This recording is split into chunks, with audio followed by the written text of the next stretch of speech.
Ya, Anda kembali di Apa Kabar Indonesia Pagi. Saya kembali menyapa Ibu Yeye. Masih terhubung, Ibu? Iya, masih, Bu. Baik, Ibu Yeye, kami boleh tahu, Ibu, pada saat itu pengacara Anda dapat dari mana? Apakah rekomendasi dari orang lain atau memang Anda mengenal langsung? Dari saudara, Bu. Jadi mengenal Diunjukin sama langsung ya, Bu saudara ya? saya.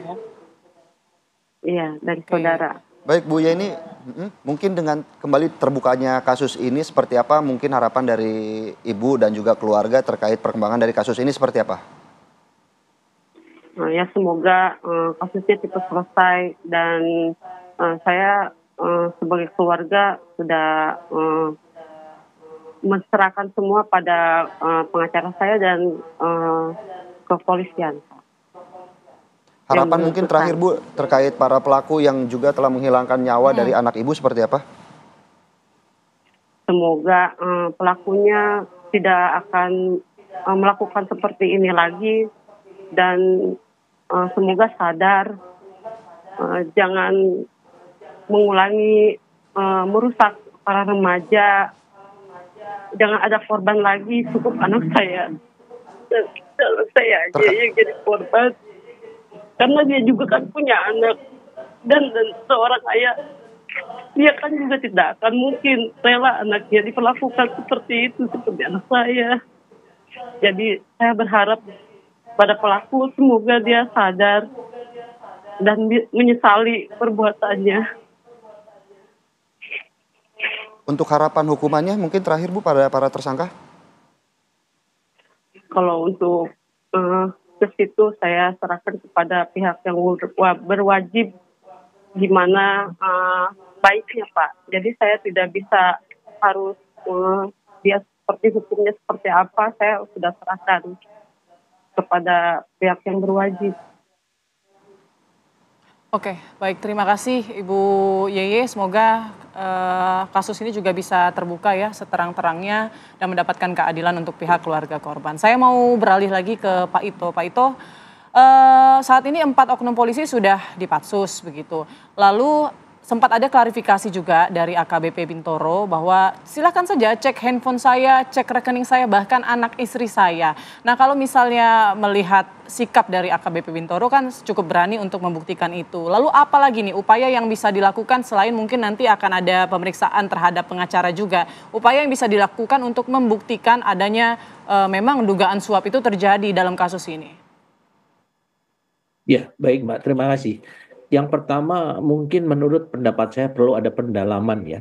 Tadi sudah disampaikan oleh Bu Ami, pertama adalah apakah memang betul ada dilakukan melalui sindikat prostitusi online. Ini harus diungkap secara tuntas ya pelakunya. Kemudian yang kedua adalah yang tadi adalah delay in justice ya. Ini sudah jelas indikasi adanya obstruction of justice. Ini sudah pasti ya. Kemudian juga kan sekarang sudah ada keterangan-keterangan daripada pihak tersangka maupun pihak penasihat hukumnya ya yang bagaimana berusaha untuk mengkondisikan agar kasus ini dihentikan ya. Ini tentunya nanti akan dilihat karena bisa saja mungkin pendapat daripada saudara AKBP Bintoro ya itu alibinya nanti akan diuji di komisi kode etik ya sidang komisi kode etik karena bagaimanapun juga yang dilakukan dengan adanya delay in justice ini sudah masuk kategori obstruction of justice karena menurut saya Oke, perkara ini baik. sebetulnya mudah ya tapi dengan adanya upaya-upaya untuk perdamaian ya yang ini sebenarnya tidak diatur dalam Baik, Pak Ito.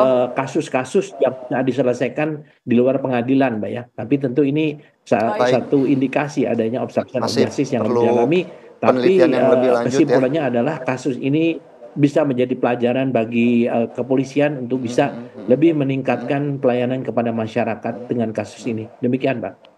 Baik, baik terima kasih Pak Ito. Mungkin saya langsung ke Bu Aminah. Bu Aminah dengan fenomena kasus ini mungkin ada tanggapan terkait dengan bagaimana fenomena penjualan manusia Tindak begitu pidana ya, tindak perdagangan pidana perdagangan orang, apalagi melibatkan wanita yang lebih sering terjadi. Dari kacamata Bu Aminah seperti apa?